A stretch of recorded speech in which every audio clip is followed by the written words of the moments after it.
Hi everyone, welcome back to my YouTube channel Shivasavi vlogs. ఇది trip నుంచి వచ్చాక third day and వైజాగ్లో మా లాస్ట్ డే. మీరు విన్నది కరెక్టే, వైజాగ్లో ఇది మా లాస్ట్ డే. ఇది 3 months ముందే తీసుకున్న డెసిషన్ అనమాట. ఇద్దరు ఆఫీసుల్లో కొంచెం ప్రాబ్లమేటిక్గా ఉండే last 2 years.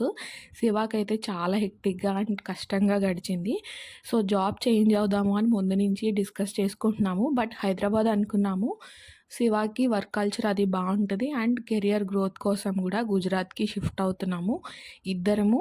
శివాది 2 months relieving period, నాది 1 month. సో రిలీవింగ్ పీరియడ్ అయిపోగానే ఒక 10 days ట్రిప్కి వెళ్ళి వైజాగ్ నుంచి మూవ్ అయిపోదామని ప్లాన్ అనమాట. సో అలాగే ప్లాన్ చేసుకున్నాము, టికెట్స్ అన్నీ చేసుకున్నాము. బట్ ట్రిప్ వీడియోస్లో చెప్పినట్టే మేము రేపు ట్రిప్కి వెళ్తాం అనగా కూడా ఇద్దరికి రిలీవింగ్ ఇవ్వలేదు. చాలా రిస్క్ అయిపోయింది, తలనొప్పిగా తయారైందనమాట. బట్ ఇద్దరము తెగించి ట్రిప్కి అయితే వెళ్ళిపోయాము. వచ్చిన తర్వాత రిలీవింగ్స్ తీసుకున్నాము ట్రిప్ నుంచి వచ్చిన తర్వాత. నేనైతే ప్రస్తుతానికి అన్ఎంప్లాయిడే అండ్ ఇక్కడికి వచ్చిన తర్వాత జాబ్ చూసుకుందాంలే, శివాదే మెయిన్ అని చెప్పేసి నేను కూడా రిజైన్ చేశాను శివాతో పాటే. శివాది అయితే ట్రిప్ నుంచి వచ్చిన తర్వాత 3 daysకే జాయినింగ్ ఉంది. సో అందుకనే తను ట్రిప్ నుంచి వచ్చిన తర్వాత 3 days వైజాగ్లో పట్టింది. దాని తర్వాత వెంటనే ఆయన గుజరాత్ అయితే వెళ్ళిపోయారు. నేను ఒక 20 days ఇంట్లో ఉండి వచ్చాను. అప్పుడే వరలక్ష్మి వ్రతం అవన్నీ సెలబ్రేట్ చేసుకున్నాను అనమాట. 20 days తర్వాత నేను కూడా గుజరాత్ వచ్చేసాను. ఇక్కడైతే అంతా బాగానే ఉంది అండ్ ఇది లాస్ట్ డే. సో వైజాగ్లో మేము చూసిన ప్లేసెస్ అన్నీ, మెమరీస్ అన్నీ రీకలెక్ట్ చేసుకుందాము అండ్ ఫ్యూచర్లో మళ్ళీ రిటర్న్ బ్యాక్ వైజాగే రావాలనుకుంటున్నాము. బట్ వస్తామో లేదో గ్యారంటీగా 100% చెప్పలేము కదా. సో లాస్ట్ డిన్నర్ చేద్దాము, మనం తిరిగిన ప్లేసెస్ తిరిగి చూద్దాము అని చెప్పేసి మొత్తం ఇల్లు షిఫ్టింగ్ ప్యాకింగ్ అంతా అయిపోయిన తర్వాత వచ్చి డిన్నర్ అయితే చేసాము. మన బీచ్ రోడ్ అంతా తిరిగి చూసాము నైట్ 11 వరకు అలాగా. అండ్ లాస్ట్ 10 days బయట ఫుడ్ ఎంత బాగుండి తిన్నా సరే మన హోమ్ ఫుడ్ ఫీలింగ్ రాదు కదా. సో తమిళనాడులో ఫుడ్ స్పైసీగా అంతా బాగానే ఉందిలే కానీ మన ఫుడ్ని అయితే మిస్ అయ్యాము. సో మళ్ళీ గుజరాత్లో కూడా మన ఫుడ్ స్టైల్ ఫుడ్ అయితే అసలు ఏం దొరకదనమాట. వీళ్ళు అస్సలు స్పైసీ తినరు.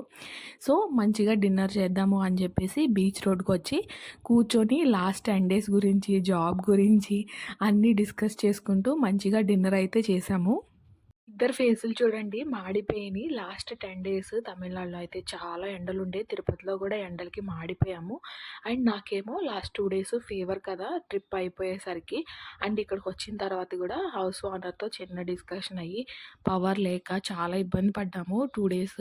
అండ్ హోటల్ ఏదైనా తీసుకొని బయటకు వెళ్దామన్నా మా ఇంట్లో సామాన్లన్నీ ఉండిపోయాయి అనమాట. మళ్ళీ వాటికి ఏమైనా రిస్క్ అవుతుందని చెప్పేసి 2 days చాలా ఇబ్బంది పడి ఉండాల్సి వచ్చింది అక్కడే. అండ్ ప్యాకింగ్కి అండ్ ఆఫీసుల్లో రిలీవింగ్స్ తీసుకోవడానికి లాస్ట్ మినిట్ వరకు తిరుగుతూనే ఉన్నాము. ఇద్దరు ఆఫీసుల్లో నేనైతే ఆల్మోస్ట్ 6 years వర్క్ చేశాను అండ్ శివ ఏమో 2.5 years వర్క్ చేశారు ఇప్పుడు చేసిన కంపెనీలో. బట్ 2 కంపెనీల్లో కూడా రిలీవింగ్స్ ఇవ్వడానికి చాలా తిప్పించుకున్నారనమాట. And last minute trip next day వెళ్తాము అన్నప్పుడు కూడా తిరుగుతూనే ఉన్నాము ఆఫీసుల చుట్టూ. యాక్చువల్లీ 3 days ముందే ఉండిపోయి ఇంట్లో అన్నీ ప్లాన్ చేసుకొని ట్రిప్కి ప్రశాంతంగా వెళ్దాం అనుకున్నాము. బట్ మేము ట్రిప్కి వెళ్ళే రోజు కూడా, ఆ రోజు మార్నింగ్ కూడా ఇద్దరం వెళ్ళి డ్యూటీలు చేసి వచ్చామన్నమాట. అండ్ ట్రిప్ నుంచి వచ్చిన తర్వాత కూడా ప్రాపర్గా మోర్ అండ్ ప్యాకర్స్తో మేము ప్యాకింగ్ చేయించుకొని మొత్తం సామాన్లన్నీ షిఫ్ట్ అయిపోయిన తర్వాత పీస్ఫుల్గా నేనేమో అమ్మ వాళ్ళ ఇంటికి వెళ్దాము, శివ ఏమో గుజరాత్ వెళ్ళిపోతారు అని టికెట్స్ కూడా చేసేసుకున్నాము. బట్ టికెట్స్ క్యాన్సిల్ చేసుకొని 2 days ఉండాల్సి వచ్చింది, ఎందుకంటే రిలీవింగ్స్ ఇవ్వలేదన్నమాట.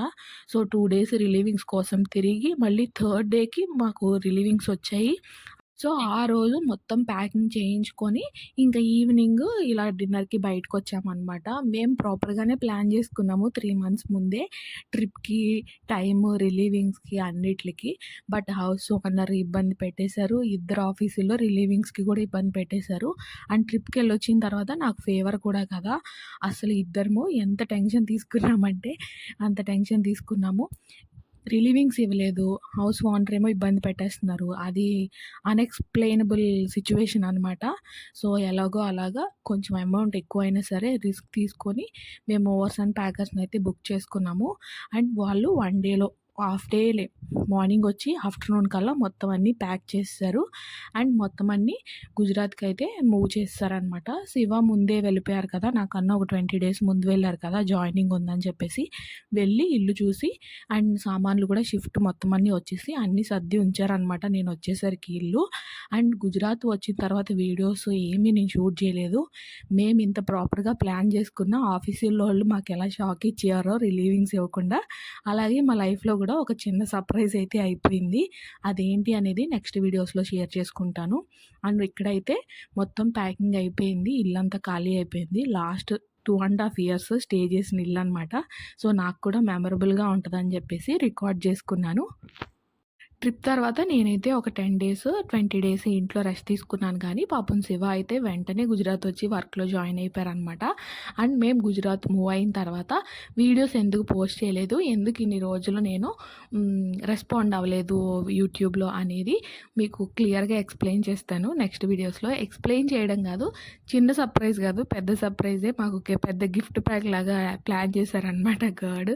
సో మేము దాన్ని హ్యాపీగా వెల్కమ్ చేస్తున్నాము. సో అందుకని నేను ఇన్ని రోజులు కొంచెం రెస్ట్లో ఉండి వీడియోస్ అయితే పోస్ట్ చేయలేకపోయాను. అండ్ ట్రిప్ వీడియోస్ ఎవరైతే చూసారో అండ్ ఫ్యూచర్ వీడియోస్ కూడా మిస్ అవ్వకుండా ఉండాలంటే ప్లీజ్ సబ్స్క్రైబ్ చేసుకోండి. Meet you on next video. Thanks for watching. Bye.